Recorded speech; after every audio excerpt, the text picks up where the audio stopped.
डहाणू तालुक्यातील चिंचणी बीच या ठिकाणी एका पर्यटकानं भरधाव कार चालवत धोकादायक स्टंट केल्याचा प्रकार समोर आलाय।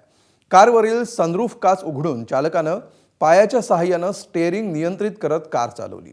या स्टंटचा व्हिडिओ सोशल मीडियावर व्हायरल होतोय आणि नागरिकांकडून संताप व्यक्त केला जातोय। पर्यटकांच्या गर्दीत अशा प्रकारचे स्टंट केल्यामुळे मोठी दुर्घटना घडू शकली असती। बीच परिसरामध्ये फिरण्यासाठी आलेल्या नागरिकांच्या सुरक्षेचा प्रश्न यामुळे पुन्हा एकदा ऐरणीवर आला।